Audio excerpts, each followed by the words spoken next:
Hello, hello, hello. Welcome back to the Family Fortune. It's me, your girl Ashana, and hiding over there somewhere It's Malcolm. I'm here. with a promise. do-rag on his head. There you go. Reva, I had nothing to do with that.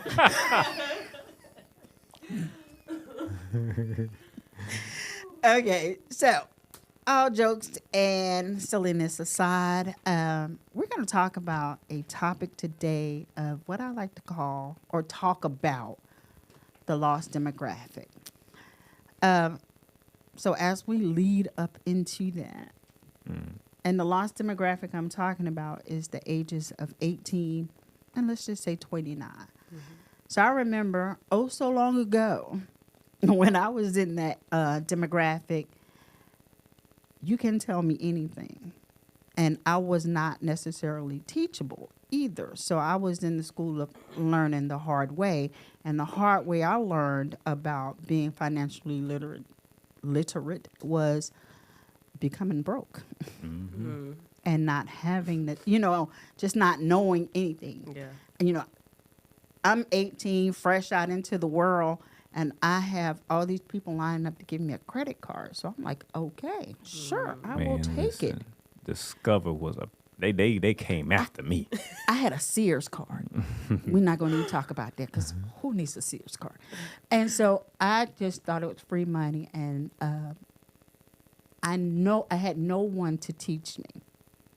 And so I realized now after having a conversation with our guest, who I'm getting ready to introduce in just 2 seconds, is that there is a lost demographic age group where they're forgotten about. Pretty much forgotten about when it comes to certain things. So to have an in-depth conversation about this lost demographic and what struggles they have financially, what some of the pitfalls are, how we can help them to learn to become more demographic. I have with me the one and only Miss Alaina Godbee. Say hello. Hi. Oh, now, hold on. You're the first one that get the applause. Come on. Yes, applause. Like Yes. like the background, the little button off of iCarly where she hit it. That's Yes. exactly what it is. Love it. You need to keep doing that. Yes. Anyway, so tell us a little bit about yourself. Who you are, what you about, what's going on, what's happening. Well, my name is Alaina Godbee. I am 21 years old. I'm a college student. I'm also employed. I work, well, I guess it will be part-time hours now since I'm back in school. So I'm a college student. I'm also employed. I'm a receptionist and do like admin assistance at a State Farm office here in the area. And I would say that I serve full-time in ministry. Yes. I'm also a minister in training. Yes. so Congratulations. Yes. I'm a minister in training. Also, I'm on the praise team, and I serve as a praise and worship leader. Yes. And yeah, I think that's me. Okay. So I after having a conversation with you the other day, I realized that there was a lost demographic, as I spoke about before, where you're not quite, you're grown legally, Yeah. but there's still a lot to learn. And there's still a lot of growing and understanding to do, but there's not a lot of education and I don't mean formal education, I mean life education that is given or that is actually received. So I went to my favorite source, which is YouTube, of course. Yes, YouTube University. YouTube University, because I got a couple degrees from there. there are some awesome videos and podcast hosts or, talking heads, whatever you want to call them, that talk about what I call the lost generation. So you still stay at home, Yes, which I is do. what I've discovered a lot in that demographic. Yes. It is a lot. Stay at home. I remember Yeah. I think I had my bags packed at 12:01 a.m. when I turned 18 because I was like, you couldn't tell me anything. It is not crazy, and it's not out of the blue to hear from the ages of, I'll say from 18 to, I'll even say some people in their late 20s. I know 28-year-olds that still live at home. Mid-30s. Mid-30s, yes. It is not crazy or drastic to hear that. And I think that in our generation, we don't judge each other for that. It's like, no, we still at home. We're like, okay, cool, you know. But you'd be surprised. America is pretty much the only country that stresses getting out. Getting out at 18. And Most other you're an adult. countries, they stay forever. And forever until married or... At least until they're married. Or until they're ready to purchase their own house. And they see nothing wrong. In fact, they think it's odd that we kick them out of the nest. And so I have to admit, I'm a kick them out the nest person. At That's 18? me. Gone. Okay. Bye. But however, if there was extenuating circumstances, or you were in college, actively doing something with your life, either in college, working, what have you, I'm cool with it. Yeah. But I'm talking about you're not going to just sit around my house. Yeah, okay, because that's what I was going to ask. I was like, is that because that was your experience, or is that because... Probably a little both. A little bit of both? Okay. So a little bit of both. That you're not just going to stay just for the sake of staying. You're not going to stay and do nothing. Stay I mean, and that's do essentially nothing. how my parents, or like how our... not negotiation, or just kind of the way that we exist is like, after I graduated high school, my parents were like, hey, because I didn't really know what I wanted to do. I feel like I had a little bit of an identity crisis, kind of scrambling after. And they were like, hey, you may not know what you want to do for college. That's fine. But you either going to be in school or you going to work. It's one or the other. Oh, Lord, I snatched my earbuds. I can't hear. But essentially, that's what they said. They were like, you're either going to work or you're going to be in school. And as long as you're doing one or the other, that's fine. But you're just not going to sit at home and do nothing. And that's kind of the way society is now these days. And for the majority, people are like that. You're not going to just sit at my house. Right. You do have that small little group of people that say, oh, you can just stay home whenever. But one of the things I was listening to on YouTube, I think it was a CNBC report, CNBC financial report. It says that because there is a new way of building wealth, that younger people are finding it more prudent to stay home than it is to move out at a certain age. And that goes to saving up money in order to buy a new house. Yeah. That's new to America, again, not new to other countries. But they also say that when something happens, say you moved out, you go to college, when something happens financially, it's such a shock to them that they don't know how to bounce back. I.e., they lost their job, or the car broke down, or something. They're just... Yeah. I mean, life be life, but they don't know how to handle it. Yeah. And so, how do you deal with something like, for us, well, not even him, for me, growing up in a generation of you find a way, you make a way. Do we have three different generations here? I was about to say we have three different generations here. Three different generations here.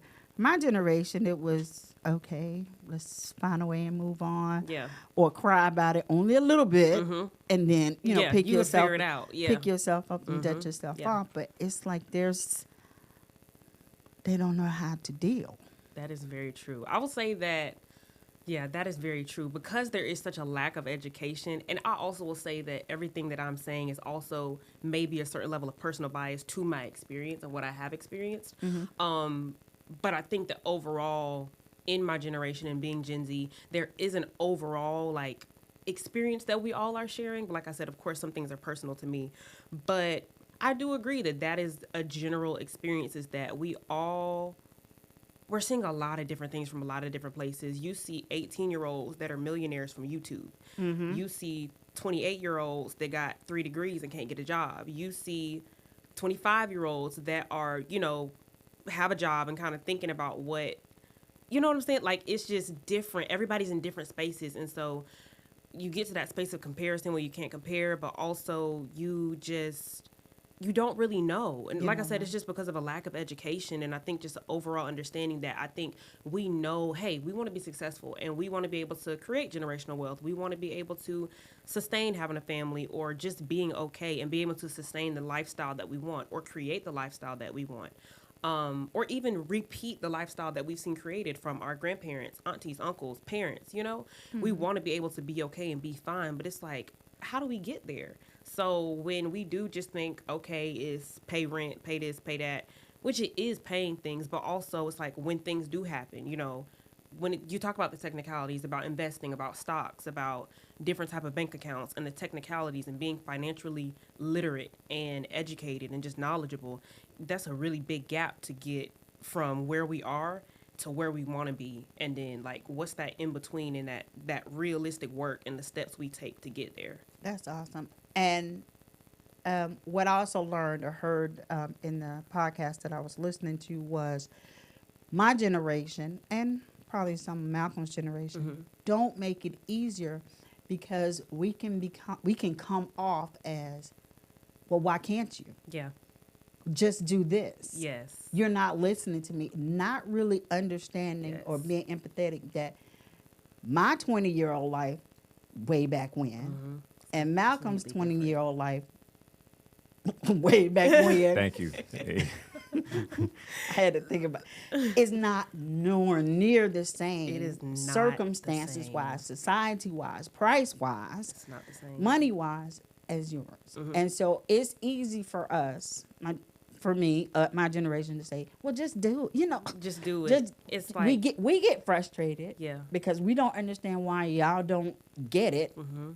And then y'all get frustrated because y'all don't understand why we don't get it. Yeah, and it's like for us, it's the frustration of like we want to be out on our own. I would love to at 21 be able to have a job or be able to sustain or have and pay rent. You know what I'm saying? I would love to have my own. We would love to have our own. It's not that we want to. Now there are some people that just want to stay home and live off of whatever. But for those of us that have the drive and that feeling like, yeah, I do want to do this, whatever.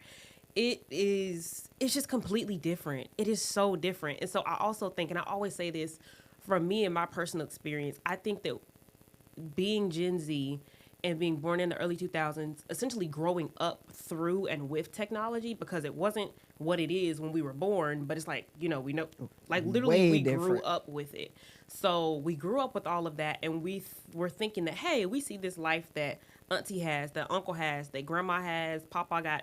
And these people, especially in our community, it's like, well, we can be all right. You know, we got technology. We have more resources. Things are getting better. Things are getting more advanced. So this is going to be easier for us, or even a little bit simpler for us when we get older. So we're going to be able to repeat and recreate what mama and daddy and papa and nana and all of them gave us and taught us. And we're going to be able to amplify that and make it better. And I think that we thought that the process was going to be the same, and it's not. It's not. So it's now we're dealing with the reality of, one, we're facing things that literally nobody has ever had to face. So while you have your generation or even Malcolm's generation that, you know, may have a house now or have kids or have a family, and it's like, okay, they're fine, they're established, or they have had their degrees for a while. We are in the midst of getting our degrees, trying to find jobs, trying to do these things, and facing challenges that we didn't know would exist now. So it's literally dealing with the unknown. And it's a very big part of faith. It's like, how are we, I'm supposed to be an adult? Like you couldn't have told me that what I'm experiencing now and being in my 20s, you couldn't have told me that this would have been the world, or this would have been the state of things, the price of things, you couldn't have told me. You couldn't have told me. I dare to say that I thought the same thing too.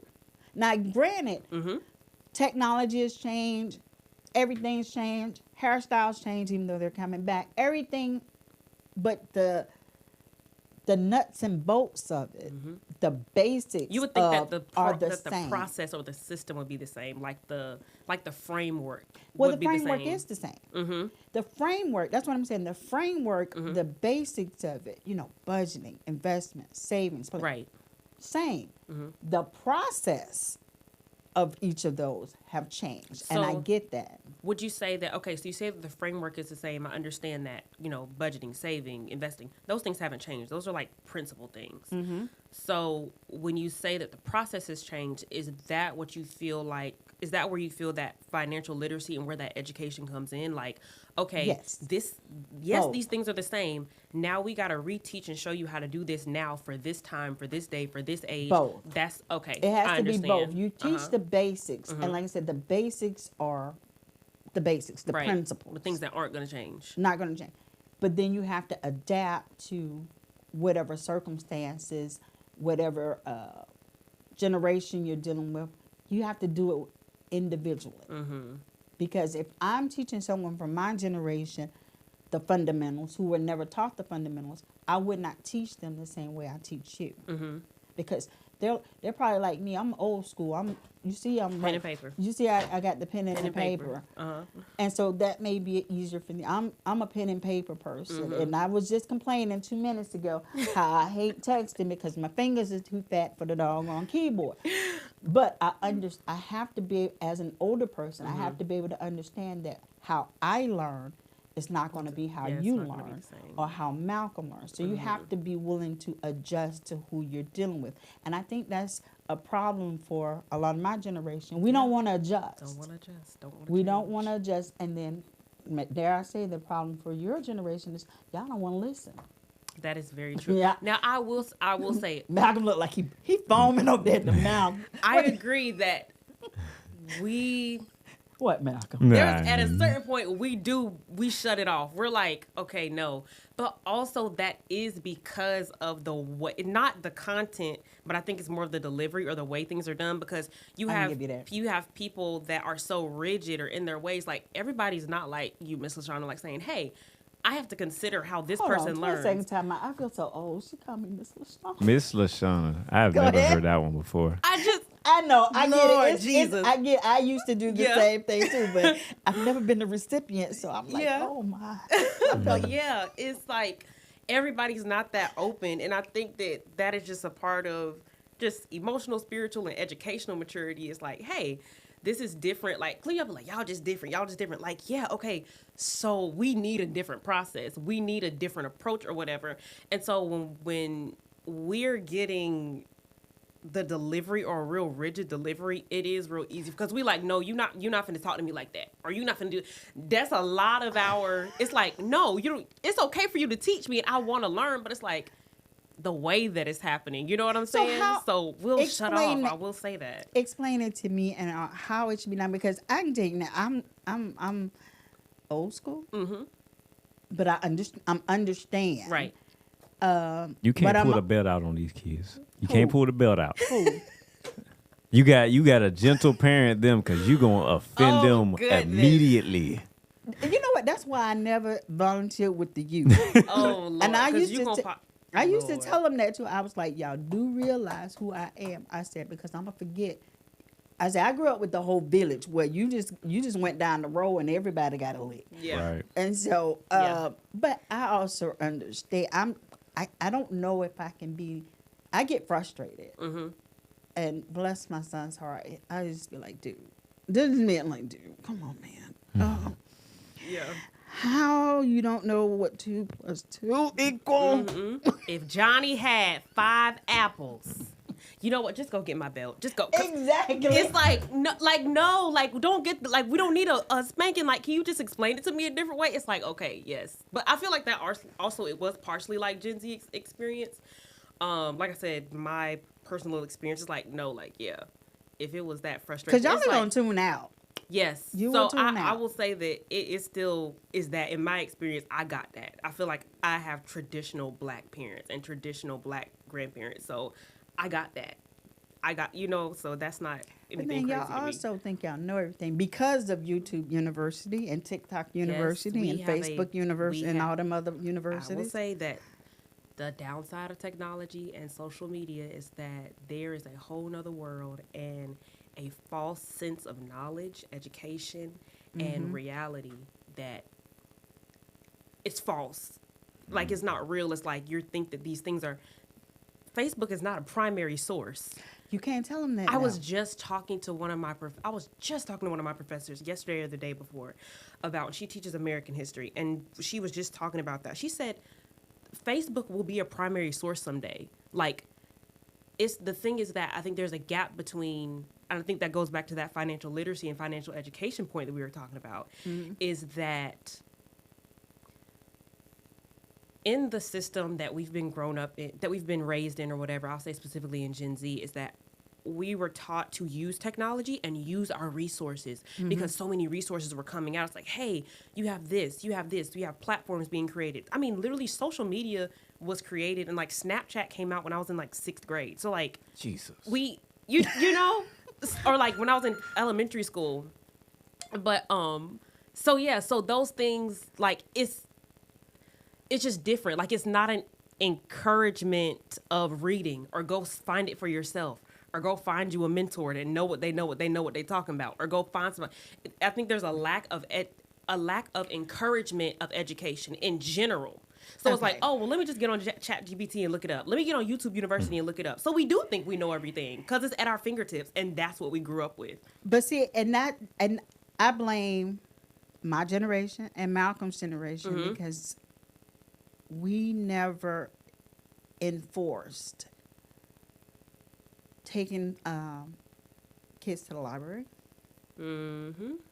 understanding what that you have to cite different things. When you Y'all didn't have encyclopedias. We didn't. No, we didn't do that. We literally for me to write a paper, I will say, I grew up learning what encyclopedia, thesaurus, dictionary, what those different things for, maps, go to that thing, citing things, typing.